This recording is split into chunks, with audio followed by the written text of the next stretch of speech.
স্ত্রীকে দেশে রেখে পালিয়ে গিয়েছে নেপালের প্রধানমন্ত্রী। স্ত্রীকে জীবন্ত পুড়িয়ে হত্যা করেছে বিক্ষুব্ধ জনতা। উত্তাল নেপাল, এবার নরেন্দ্র মোদীর পালা।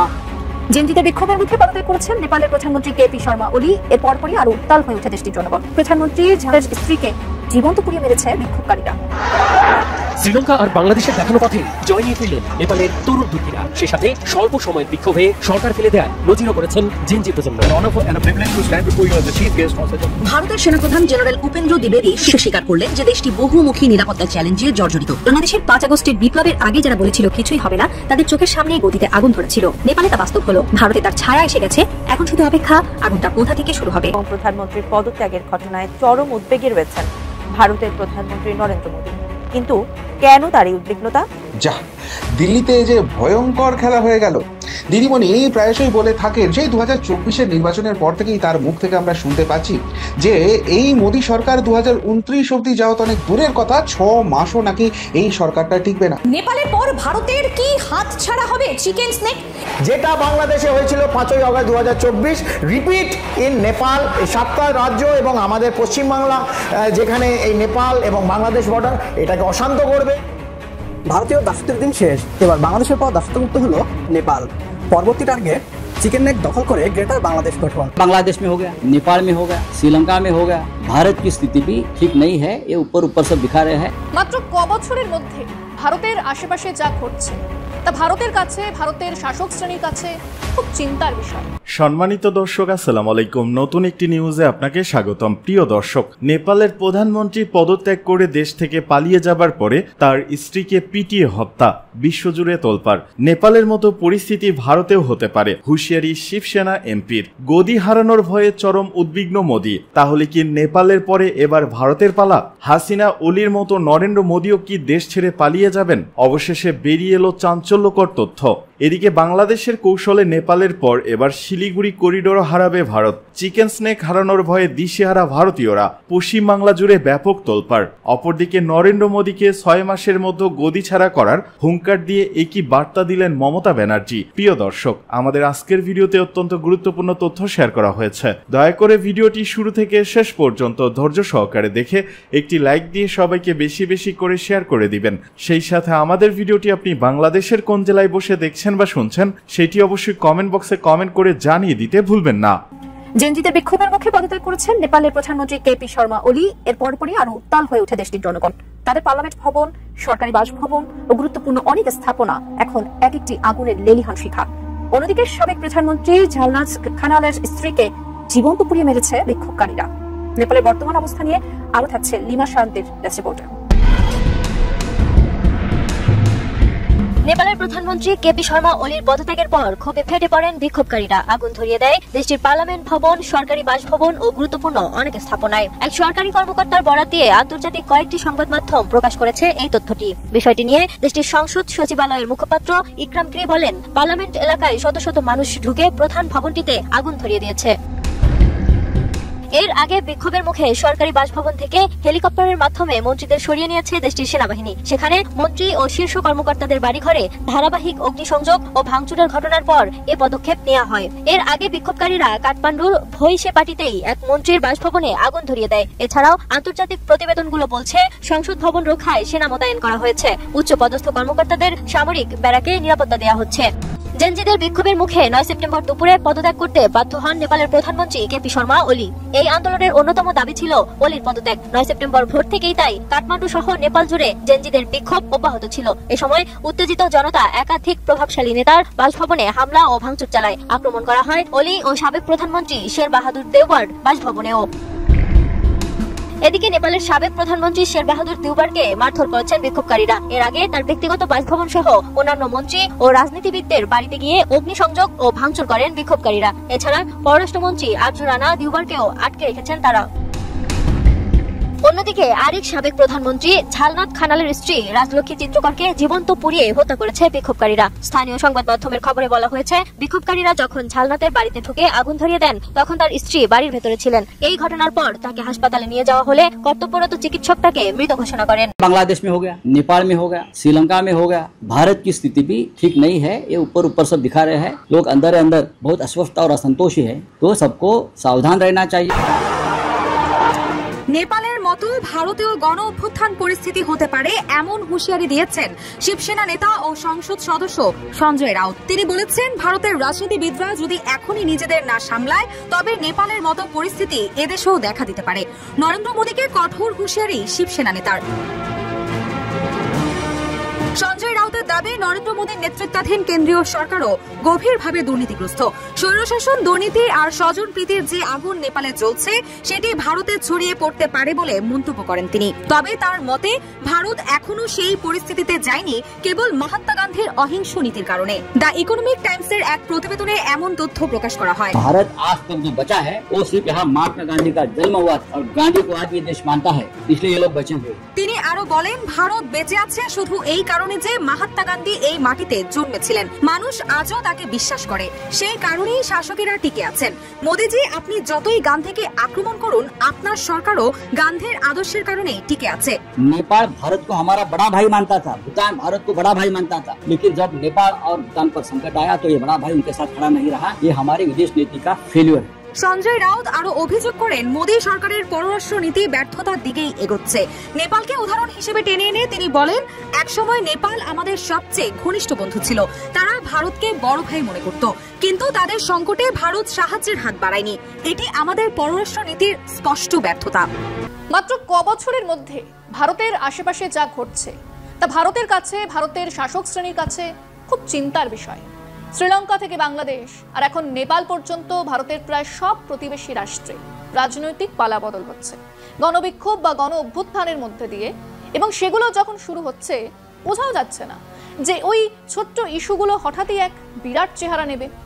2022 সালে শ্রীলঙ্কার দেউলিয়া অর্থনীতির কারণে জনগণের চরম ক্ষোভ মহিন্দ্রা রাজাপাকসের সরকারকে পদত্যাগে বাধ্য করেছিল। এর মাত্র 2 বছর পর 2024 সালে বাংলাদেশের ছাত্র আন্দোলন এক বিশাল গণবিক্ষোভে পরিণত হলো, যার ফলে প্রধানমন্ত্রী শেখ হাসিনাকে দেশ ছাড়তে হয়। আর এই তালিকায় একেবারে শেষে নেপালে সোশ্যাল মিডিয়া বন্ধের মতো একটা ছোট্ট ইস্যু থেকে শুরু হওয়া বিক্ষোভ এতটাই তীব্র হয়ে পড়লো যে প্রধানমন্ত্রী কেপি শর্মা ওলি পদত্যাগ করেই বাঁচতে পারেননি, পালিয়েছেন। কোথায় পালিয়েছেন কেউ জানেও না। এখনো অনেকে বলছে ভারতেই আছেন, কেউ বলছেন দুবাইতে। এরকম এক বিরাট অস্থিরতার ঢেউ যখন গোটা দক্ষিণ এশিয়াকে নাড়িয়ে দিচ্ছে, তখন একটা বড় প্রশ্ন সামনে তো চলে আসবেই যে ভারত কেন এই স্রোতের বাইরে? ভারতের রাজনীতিতে কেন এখনো নির্বাচনী ক্ষমতা বদলের একমাত্র পথ, যেখানে পাকিস্তান, বাংলাদেশ, শ্রীলঙ্কা, এমনকি আফগানিস্তানের মতো দেশগুলোতে হয় সামরিক অভ্যুত্থান নয়তো গণবিক্ষোভের ফলে সরকার পতন হয়েছে, সেখানে ভারত কিভাবে তার গণতান্ত্রিক স্থিতিশীলতা ধরে রেখেছে?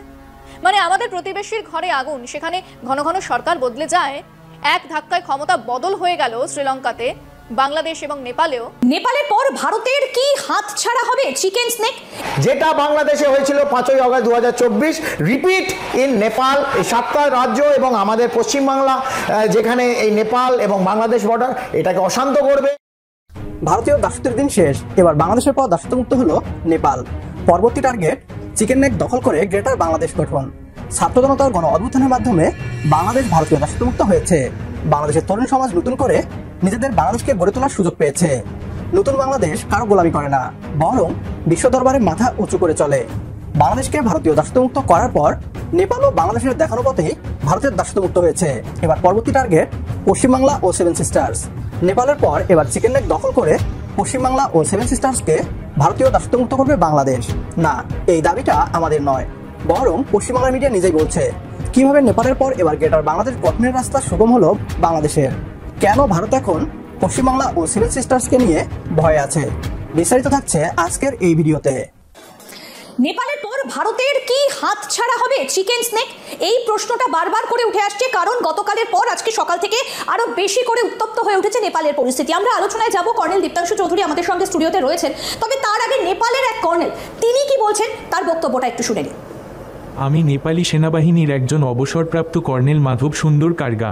আমিও 6 মাস ধরে দুর্নীতির বিরুদ্ধে মেগা ক্যাম্পেইনে কাজ করছিলাম। গতকাল আমার ছেলে আমার সাথে ছিল। আমি ডিএনজিকে সমর্থন করার জন্য একটি ব্যানার বানাই এবং আমার ছেলে ঠিক 2:30টার দিকে এই ব্যানারটি সামনে নিয়ে যায়। তারপর আমি আমরা এই মুহূর্তে একটা বড় খবর, এই মুহূর্তের ব্রেকিং আমরা আপনাদেরকে জানাবো। কেপি শর্মা ওলি, নেপালের প্রধানমন্ত্রী, তিনি রিজাইন করেছেন বলে আমরা এই মুহূর্তে জানতে পারছি।